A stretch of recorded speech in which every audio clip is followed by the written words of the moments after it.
تو یہ نہیں کہا میں تمہیں طلاق دیتا ہوں، میں تمہیں کرتا ہوں، کہا تو توبہ کر رہے، اللہ معاف کر دے۔ انما اشکو بثی وحزنی الی اللہ، میں تمہیں کچھ نہیں کہتی، وہ جو میرا رب ہے میں اس سے اپنا غم بھی سنا۔ یا لیٹی تو اللہ کے نبی پہ وحی آئی، میں نے اپنی ماں کو دیکھا تو اس کے چہرے سے خون ہی خشک ہو گیا تھا اور وہ ایسے ایسے کانپ رہی تھی۔ اپنے باپ کو دیکھا تو ان کا چہرہ نیلا پیلا کہ پتہ نہیں اب کیا وحی آئے گی ہماری بیٹی کے بارے میں۔ تو اماں جان عائشہ، جیسے تجھ پر رب بولا ہے ایسا کسی پہ نہیں بولا، کسی پہ نہیں بولا۔ عورت پہ فحاشی کا، بدکاری کا الزام لگایا اور پھر اس سے معافی نہ مانگی اور توبہ نہ کی تو میرے نبی کا فرمان ہے 100 سال مصلی پہ بیٹھ کے عبادت کرتا رہے، مر کے جہنم میں جائے گا اگر توبہ نہ کی۔ کیا خیال ہے؟ انہوں نے کہا یا رسول اللہ میں کیا بتا سکتا ہوں، آپ ان کی باندھی حضرت بریرہ رضی اللہ عنہ ان کو بلائیں۔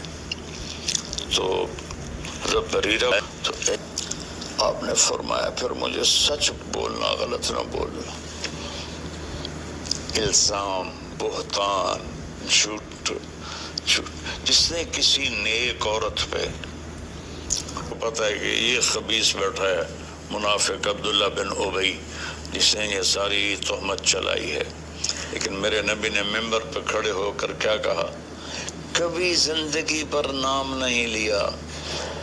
میں نے یوٹیوبروں سے کہتا ہوں اللہ کے واسطے سیرت پڑھ لو، تمہیں پتہ چلے بولنا کیسے ہے، تمہیں پتہ چلے گفتگو کا انداز کیا ہوتا ہے۔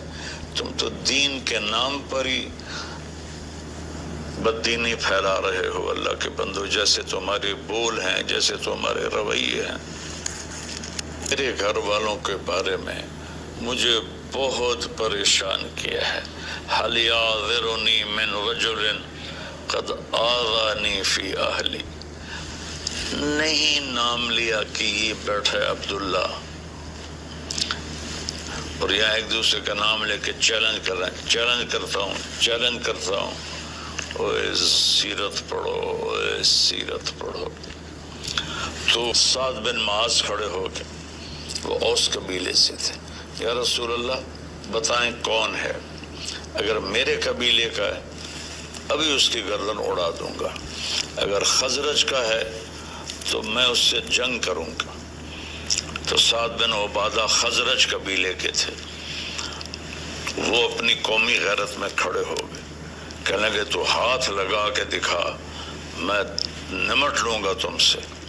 تو اسید بن حزیر پیچھے سے کھڑے ہو گئے، کہنے لگے سعد تو منافق ہے، عبداللہ بن یہ بھی منافق ہے، تو بھی منافق ہے۔ اس پر دونوں قبیلوں میں گرما گرمی ہوگی، تو میں، اور ایک دم دونوں قبیلے مسجد میں لڑنے کے لیے کھڑے ہو کے گندا بول کہاں تک جائے تیار ہو کے۔ میں تھوڑی سی آیات پڑھتا ہوں پھر آگے قصہ سناتا ہوں۔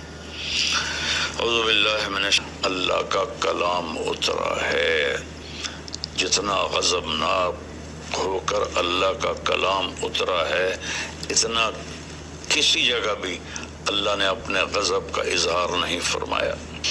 تو اس کے بعد آپ گھر تشریف لے گئے حضرت عائشہ کی۔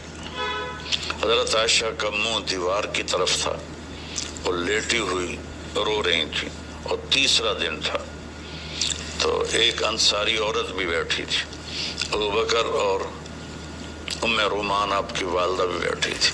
تو آپ چارپائی کے جدھر وہ ڈاونی ہوتی ہیں رسیاں ادھر آ کے اس طرف بیٹھ کر آپ نے کہا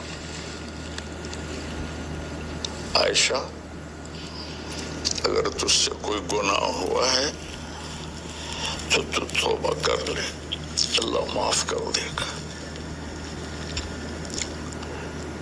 کتنے واقعات ہیں صرف شک پر شک